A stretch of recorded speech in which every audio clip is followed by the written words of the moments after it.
Durante minhas férias de julho, quando viajei para Tatuí com minha esposa, eu tive um sonho. Sonhei que eu estava numa escola e essa escola reunia, creio eu, que todos os principais youtubers do Brasil, os youtubers profissionais mesmo, aqueles que criam canal não para assistir os outros canais, mas para terem conteúdo próprio. E no caso, essa escola tinha várias classes.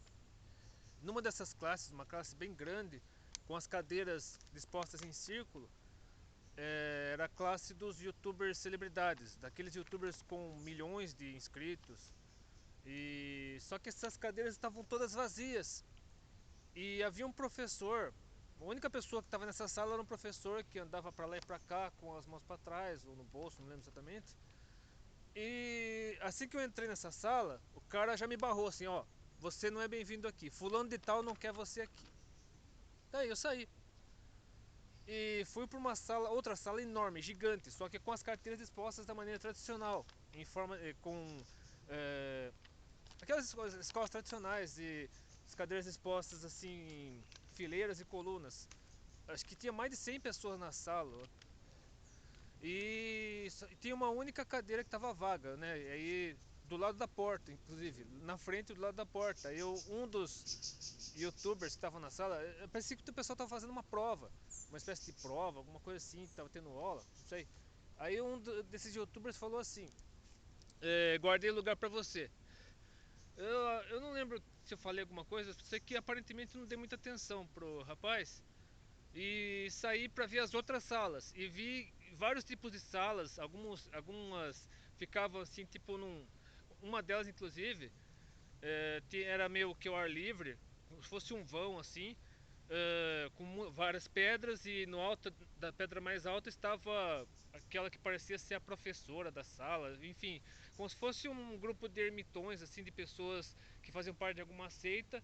Então eu percebi que cada sala era um tipo de perfil de youtubers, assim, youtubers que tinham um público específico, que tinha um tipo de conteúdo diferente, específico, né, conteúdos parecidos.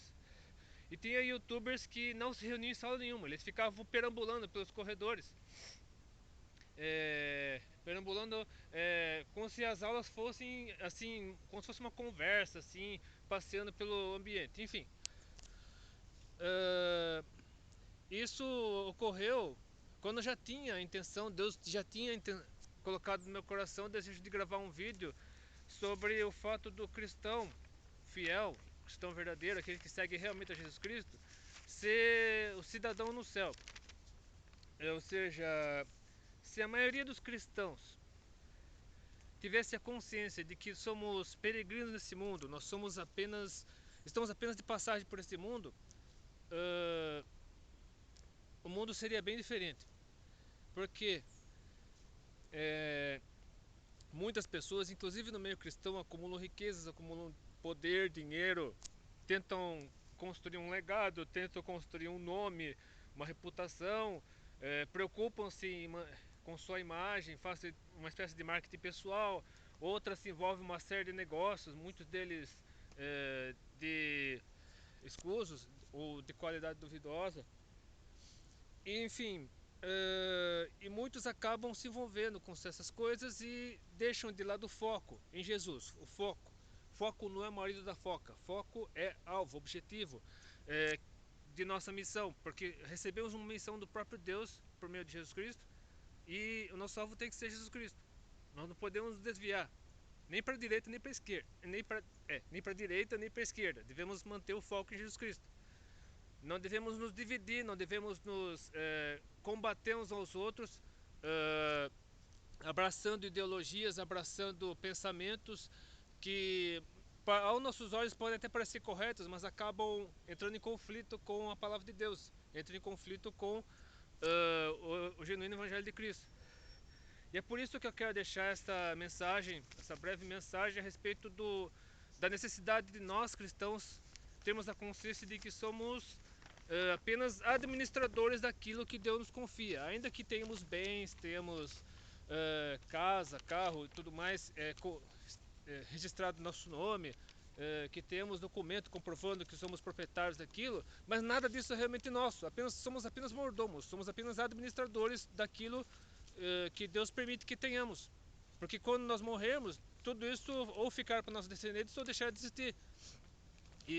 E pouco antes de Jesus voltar, durante a volta de Jesus, tudo será consumido pelo fogo, tudo será reduzido a nada.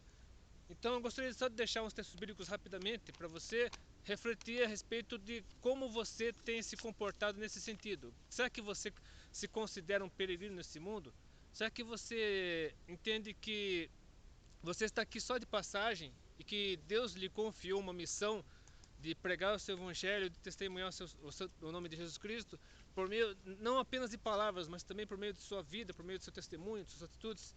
Então fique com esses textos aqui, que eu deixarei rapidamente com você, apenas para você refletir e pensar no que você tem feito da sua vida. O primeiro texto está em Mateus capítulo 6, versículos 19 e 21, palavras do próprio Jesus Cristo. Não ajunteis tesouros na terra, onde a traça e a ferrugem tudo consomem, e onde ladrões minam e roubam, mas ajuntai tesouros no céu, onde nem a traça nem a ferrugem consomem, e onde os ladrões não minam nem roubam, porque onde estiver o vosso tesouro, aí estará também o vosso coração. Portanto, sempre que você for seduzido, como naquele sonho que eu tive, sendo você youtuber ou não, formador de conteúdo ou não, sempre que você for tentado a desviar do foco para atrair mais inscritos, para chamar mais atenção das pessoas, porque acha que você precisa ter fazer o seu nome, fazer o seu marketing e tal, pense que você não deve ajuntar tesouros na terra que o desviem do foco que deve existir em Jesus Cristo, porque ainda que tenhamos propriedades, tenhamos coisas assim no nosso mundo para podermos sobreviver enquanto estivermos nesse mundo, nosso alvo principal é Jesus, aquilo que Jesus está preparando para nós lá no céu. E o próprio Jesus também, lá no Evangelho de João, capítulo 17, versículos 14 e 18, disse o seguinte: Dei-lhes a tua palavra, e o mundo os odiou, porque não são do mundo, assim como eu não sou do mundo. Não peço que os tires do mundo, mas que os livres do mal. Não são do mundo, como eu do mundo não sou. Santifica-os na tua verdade, a tua palavra é a verdade. Assim como tu me enviaste ao mundo, também eu os enviei ao mundo. Assim, nós estamos neste mundo, nós cristãos que cremos em Jesus Cristo, que o recebemos como Salvador e Senhor de nossas vidas, nós cremos que estamos neste mundo, nós estamos de passagem por esse mundo, nós usufruímos daquilo, tudo aquilo que Deus permite que tenhamos, comida, casa, carro, local de trabalho, enfim, os lugares por onde passamos, viagens e tudo mais, mas devemos usufruir tudo isso pensando que nossa missão principal é testemunhar o Evangelho de Cristo, é pregar a palavra com palavras e atitudes, é viver o Evangelho, não apenas pregar o Evangelho falando assim, anunciando, ou mesmo sustentando missionários, mas principalmente viver o Evangelho em nosso dia a dia, inclusive em nossas atividades diárias, não apenas ir para a igreja, domingo, final de semana tal, mas viver o Evangelho 24 horas por dia, 7 dias por semana, porque essa foi a missão que Jesus nos confiou. E o apóstolo Paulo, na primeira carta aos Coríntios, capítulo 15, versículo 19, diz assim: Se esperamos em Cristo só nesta vida, somos os mais miseráveis de todos os homens. Porque aqueles que acumulam bens, acumulam riquezas, que buscam fama, sucesso, poder, dinheiro, assim, a todo custo, às vezes passando por cima dos outros, eles não percebem que esta vida terá fim, um dia terá fim. E uma vida melhor espera por nós na eternidade. Se for uma eternidade sem Cristo, será o tormento eterno, lago de fogo e enxofre. Se for a eternidade com Cristo, será nas mansões celestiais que Jesus está preparando para nós lá no céu. E como diz aqui também numa carta de Paulo, Filipenses capítulo 3, versículos 20 a 21. Mas a nossa cidade está nos céus, de onde também esperamos o Salvador, o Senhor Jesus Cristo, que transformará o nosso corpo abatido para ser conforme o seu corpo glorioso, segundo o seu eficaz poder de sujeitar também a si todas as coisas. Notem que eu estou falando aqui somente textos do Novo Testamento, porque o povo do Antigo Testamento não tinha essa visão. O povo da Antiga Aliança, como era a era da lei, não tinha essa visão de eternidade, de céu, inferno, enfim. Achavam que quem morresse, morria, pronto, acabou, que não havia mais nada depois da morte. Mas mesmo o povo daquela época, do Antigo Testamento, que permaneceu fiel a Deus, creu em Deus, tal, permaneceu seguindo seus caminhos, sabia que havia algo depois da vida e creu na promessa, tanto na promessa do Messias quanto na promessa de que Deus recompensaria a todos que fossem fiéis a Ele, como diz aqui na carta aos Hebreus, capítulo 11, versículos 13 a 16. Todos esses, no caso, aqueles da antiga aliança, morreram na fé, sem terem recebido as promessas, mas vendo-as de longe, crendo-as e abraçando-as, confessaram que eram estrangeiros e peregrinos na terra. Porque os que isto dizem claramente mostram que buscam uma pátria, e se na verdade se lembrassem daquela de onde haviam saído, teriam oportunidade de tornar.